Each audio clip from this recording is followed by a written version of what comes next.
नमस्कार। आज हम डिस्कस करेंगे HPSSC का प्रीवियस पेपर। ये जो HPSSC का प्रीवियस पेपर है, इसका आज हम जियोग्राफी का सेक्शन जो है वो डिस्कस करेंगे। आज तो जियोग्राफी का सेक्शन डिस्कस करेंगे। इससे पहले हम अलग अलग सेक्शन जो है वो डिस्कस कर चुके हैं।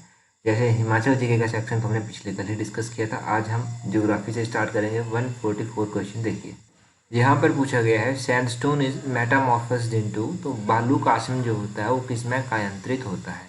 देखो सैंडस्टोन की बात करें तो ये किसमें मेटामॉर्फस्ड होता है, ये ऑप्शन बी क्वार्ट्जाइट में जो है वो मेटामॉर्फस्ड होता है। यहाँ पर क्या चीज़ें याद रखने के लायक हैं। मेटामॉर्फिक रॉक्स के बारे में आपने सुना होगा। 3 टाइप की रॉक्स होती हैं, primary rock, secondary rock, metamorphic rock. जो मेटामॉर्फिक शब्द होता है इसका क्या मतलब होता है, इसका मतलब होता है कि चेंज ऑफ फॉर्म, यानी कि कोई भी चीज़ जो है वो अपनी फॉर्म को जो है वो एक रूप से दूसरे रूप में बदल देती है, एक अपने फॉर्म को चेंज करती है, तो उसको मेटामॉर्फिक कहा जाता है। अब सैंडस्टोन जो है वो मेटामॉर्फिक होता है, मेटामॉर्फस्ड हो जाता है क्वार्ट्जाइट में। उसी तरह मेटामॉर्फिक रॉक्स के एग्जाम्पल आप याद रखिए। एक तो ये क्वार्ट्जाइट हो गया, इसके अलावा स्लेट इसका एग्जाम्पल है, मार्बल भी इसका एग्जाम्पल है। तो ये 3 तो मोस्ट इंपॉर्टेंट एग्जाम्पल है मेटामॉर्फिक रॉक्स के। अब यहाँ पर एक और चीज़ याद रखने के लिए है, ये जो सैंडस्टोन दिया गया है, ये सैंडस्टोन जो है वो कौन सी रॉक का एग्जाम्पल है। तो सैंडस्टोन जो है वो कौन सी रॉक का एग्जाम्पल है, ये सेडिमेंट्री रॉक का एग्जाम्पल है। ये सैंडस्टोन का भी आप याद रखिएगा कि ये इसका एग्जाम्पल है।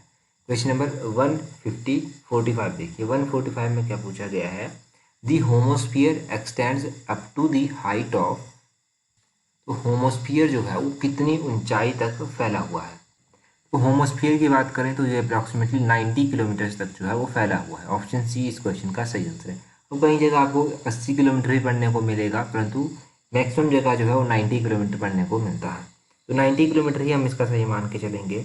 अब एटमॉस्फेयर के बारे में बात करते हैं। देखो एटमॉस्फेयर जो होता है, यहाँ पर जो होमोस्फियर होती है इसको जो है लोएस्ट पार्ट भी कहा जाता है अर्थ एटमॉस्फेयर का। ये किस किस के बीच में होता है, ये हिट्रोस्फीयर के बीच में होता है और the surface of the earth के सरफेस के बीच में होता है। एटमॉस्फेयर की बात होती है तो कई बार एटमॉस्फेयर में जो है वो डिफरेंट गैसेज की परसेंटेज पूछी जाती है। जैसे कि नाइट्रोजन की परसेंटेज कितनी होती है, नाइट्रोजन की परसेंटेज होती है 78%। उसके बाद ऑक्सीजन की परसेंटेज कितनी होती है, वो होती है अप्रॉक्सीमेटली 21%। आर्गन की परसेंटेज कितनी होती है, तो आर्गन की परसेंटेज अप्रॉक्सीमेटली 0.93% होती है। कार्बन डाइऑक्साइड की परसेंटेज कितनी होती है, तो इसकी परसेंटेज होती है अप्रॉक्सीमेटली 0.038%। ये अप्रॉक्सीमेशन में मैंने आपको बताया। तो ये परसेंटेज ऑफ गैसेज भी आप एटमॉस्फेयर में याद रखिए। यहाँ से भी क्वेश्चन बनता है। 146 देखिए, यहाँ पर पूछा गया है the average depth of the Indian ocean is, तो हिंद महासागर जो है वो उसकी औसत गहराई जो है वो कितनी है। तो एवरेज डेप्थ होती है approximately 4 kilometre. Option A 4 kilometre जो है वो सही आंसर है। अब इंडियन ओशियन से रिलेटेड इंपॉर्टेंट जो क्वेश्चंस बनते हैं वो भी आपको पता होने चाहिए। तो अगर ओशियंस की बात करें तो इंडियन ओशियन जो है वो 3rd लार्जेस्ट ओशियन है, ये आप याद रखिए। और एक ऑर्गेनाइजेशन भी जिसका नाम है IOR, जिसका पूरा नाम हो गया इंडियन ओशियन रिम एसोसिएशन। ये जो इंडियन ओशियन रिम एसोसिएशन है ये इंपॉर्टेंट है। इसकी स्थापना 1995 में हुई थी। अब 1995 में इसकी स्थापना हुई, ये तो आपको पता चल गया। इसका हेडक्वार्टर कहाँ पर है, मॉरिशस में इसका हेडक्वार्टर है। हेडक्वार्टर भी आप याद रखिएगा। अगला क्वेश्चन देखिए, यहाँ पर पूछा गया है the best soil for plant growth is, तो पादप विकास के लिए सबसे उत्तम मृदा जो होती है वो होती है लोम। ऑप्शन बी जो है वो सही है। दोमट मिट्टी जो है वो सबसे अच्छी मानी जाती है। अब मिट्टी जो है इससे रिलेटेड इंपॉर्टेंट क्वेश्चंस पूछे जाएंगे जो एग्जाम में, वो हो गया एक तो ब्लैक सॉइल से related important question. Black soil जो है किसकी कॉटन के लिए, किसकी कल्टीवेशन के लिए अच्छी मानी जाती है, तो ये कॉटन की कल्टीवेशन यानी कि कपास की खेती के लिए अच्छी मानी जाती है। और ब्लैक जो सॉइल है उसको र्यूगर सॉइल भी कहा जाता है। बस यही 1-2 क्वेश्चन यहाँ से याद रखेंगे। अगला क्वेश्चन देखिए 138। यहाँ पर क्या पूछा गया है, which of the following वल्केनोज is called the light house of Mediterranean, तो निम्न में से कौन सा ज्वालामुखी भूमध्य सागर का लाइट हाउस कहा जाता है। तो ऐसा वल्केनो जिसको लाइट हाउस ऑफ मेडिटेरियन कहते हैं उसका नाम है ऑप्शन बी सही आंसर। स्ट्रोम्बोली जो है उसका नाम है। ये स्ट्रोम्बोली वल्केनो कहाँ पर स्थित है, ये वल्केनो जो है ये इटली में पड़ता है और उसको लाइट हाउस ऑफ मेडिटेरियन भी कहा जाता है। इटली में एक और इम्पोर्टेंट वल्केनो है माउंट इटाना जिसका नाम है। तो माउंट इटना जो है ये इटली में है और ये वर्ल्ड का ओल्डेस्ट एक्टिव वल्केनो भी माना जाता है। तो ये क्वेश्चन आप याद रखिए। अब और भी इम्पोर्टेंट वल्केनोज हैं जो एग्जाम में पूछे जा सकते हैं। एक वल्केनो है जिसका नाम है कोटोपैक्सी। कोटोपैक्सी वल्केनो कहाँ पर स्थित है, ये इक्वाडोर में स्थित है। और ये सेकंड हाईएस्ट वोल्केनो है इक्वाडोर का। और किलिमंजारो वोल्केनो कहाँ पर स्थित है? किलिमंजारो वोल्केनो जो है वो तंजानिया में पड़ता है। माउंट एल्ब्रुस कहाँ पर स्थित है? तो ये जो माउंट एल्ब्रुस वोल्केनो है ये रशिया में पड़ता है। माउंट अरारटा जो है वो कहाँ पर स्थित है? ये टर्की में पड़ता है। इंडिया में भी एक वोल्केनो स्थित है जिसका आप कमेंट करके नाम बताएंगे ये कहाँ पर है और ये इसका नाम क्या है, ये आप कमेंट करके बता दीजिए। क्वेश्चन नंबर 139 देखिए, यहाँ पर पूछा गया है which of the following countries is land locked. तो ऐसी कौन सा देश है जो भूबद्ध है, यानी कि जो लैंड लॉक्ड है टोटली? तो ये है ऑप्शन सी बोलीविया। बोलीविया ऐसी कंट्री है जो लैंड लॉक्ड है। इसके बारे में आप यही याद रखिए, बस इतना ही काफ़ी है।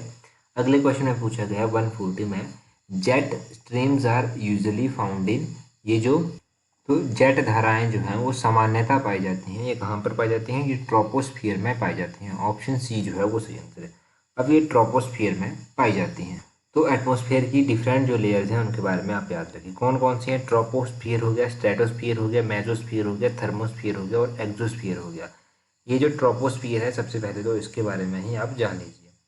ट्रोपोस्फियर जो है इसको जो है वो lowest layer of earth atmosphere भी जो है वो कहा जाता है। एक बात ये हो गई।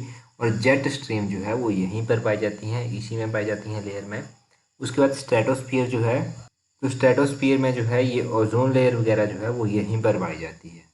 और मेसोस्फियर जो है इसको coldest of the atmospheric layers भी माना जाता है, यानी कि जितनी भी एटमॉस्फेरिक लेयर्स हैं उनमें ये सबसे कोल्डेस्ट मानी जाती है।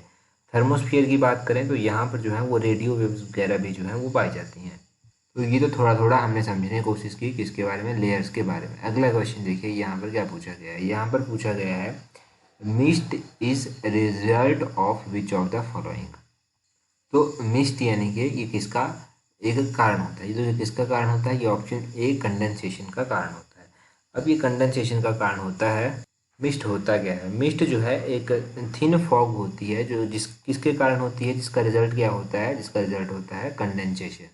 कंडेंसेशन किस प्रोसेस को कहते हैं? कंडेंसेशन उस प्रोसेस को कहा जाता है जहाँ पर वाटर के जो वेपर होते हैं वो टर्न हो जाते हैं लिक्विड वाटर में। अच्छा, बाकी अगर अभी तक भी आपने हमें टेलीग्राम, इंस्टाग्राम और फेसबुक पर ज्वाइन नहीं किया है तो इन सभी का लिंक नीचे डिस्क्रिप्शन बॉक्स में दिया गया है। अगर टेलीग्राम का लिंक मान लीजिए आपके पास काम नहीं करता तो आप @allexam सर्च कर सकते हैं, स्मॉल लेटर्स में लिखकर @allexam31 सर्च कीजिएगा एग्जैक्टली, तो आपको हमारा चैनल मिल जाएगा। 7,500 से ज़्यादा फॉलोअर्स हमारे इंस्टाग्राम टेलीग्राम पर हो चुके हैं, तो टेलीग्राम पर ज़रूर फॉलो कर लें। वहाँ पर आपको इंपॉर्टेंट वीडियोज़ की PDF हम टाइम टू टाइम प्रोवाइड करवाते रहते हैं। अगला क्वेश्चन देखिए क्या है। क्वेश्चन नंबर 148 है। 148 है the highest grade and best quality of coal is. तो उच्च ग्रेड और सर्वोत्तम गुणवत्ता वाला कोयला जो है इनमें से कौन सा है? कोयले की बात करें कि हाईएस्ट क्वालिटी कौन सी है? 148 का ऑप्शन बी सही आंसर होगा। एंथ्रेसाइट जो है वो सही आंसर है। अब एंथ्रेसाइट तो उसका सही आंसर है, परंतु कोयले के बारे में जानना इंपॉर्टेंट है क्योंकि कोयले से रिलेटेड क्वेश्चन जो है वो 2-3 बार कंटिन्यूसली एग्जाम में पूछे जा चुके हैं। अगर कोयले की ही बात करें सबसे पहले तो कोयले को किस और नाम से जाना जाता है? तो कोयले को जो है वो ब्लैक गोल्ड भी कहा जाता है कोयले को। ये आपको पता चल गया। अब इसके अलावा कोयले की कितनी क्वालिटीज़ हैं? तो कोयले की अलग अलग क्वालिटीज़ हैं, जैसे कि पीट हो गया, ये भी कोयले की एक क्वालिटी है। पीट के बाद लिग्नाइट दूसरे नंबर पर क्वालिटी आती है। तीसरे नंबर पर ब्यूटिमिनस आता है, ये तीसरे नंबर पर आता है। और चौथे नंबर पर एंथ्रेसाइट आता है। ये कोयले की क्वालिटीज़ हैं। अब बात करते हैं कि इनमें फ़र्क क्या है। जो पीट क्वालिटी होती है इसमें मतलब 40 से लेकर 45 से कम ही जो है वो कार्बन की क्वालिटी जो है वो पाई जाती है। इससे कम कार्बन क्वालिटी इसमें पाई जाती है। अगर बात करें दूसरे नंबर पर जो लिग्नाइट आता है, तो लिग्नाइट को ब्राउन कोल भी कहते हैं। यहाँ पर 40 से लेकर 55% के बीच में कार्बन क्वालिटी जो है वो पाई जाती है। 40 से लेकर 55 के बीच में यहाँ पर पाया जाता है कि आपका जो कार्बन क्वालिटी होती है, इसको ब्राउन कोल भी कहते हैं। अगर बात करें ब्यूटिमिनस की, तो ब्यूटिमिनस में जो है वो 40 से लेकर 80% तक जो है वो कार्बन पाया जाता है। 40 to 80% कार्बन यहाँ पर पाया जाता है। अगर बात करें एंथ्रासाइट की, तो एंथ्रासाइट जो कि बेस्ट क्वालिटी कोयले की मानी जाती है, यहाँ पर 80% से लेकर 95% तक कार्बन जो है आपका पाया जाता है। 80 to 95% कार्बन जो है यहाँ पर पाया जाता है। अब आप लोगों के लिए जो क्वेश्चन बनता है वो बनता है कि कोयला जो है वो कौन सी टाइप की रॉक है? इग्नियस रॉक्स है, सेडिमेंट्री रॉक्स है, या फिर मेटामॉर्फिक रॉक्स है? ये आप कमेंट करके बता दीजिए। बिल्कुल ईजी है, आप कमेंट करके बता दीजिए। क्वेश्चन नंबर 149 देखते हैं। ये क्वेश्चन भी मोस्ट इंपॉर्टेंट क्वेश्चन है और किताबों में इस तरह के क्वेश्चंस बड़े कम पढ़ने को मिलते हैं। ये क्वेश्चंस आपको अक्सर मिलेंगे पुराने पेपरों में। 149 है, डीजल लोकोमोटिव्स आर मैन्युफैक्चर्ड है, तो डीजल लोकोमोटिव्स का उत्पादन जो है वो कहाँ पर किया जाता है। क्वेश्चन नंबर 149 की अगर हम बात करें तो 149 का ऑप्शन ए सही आंसर है।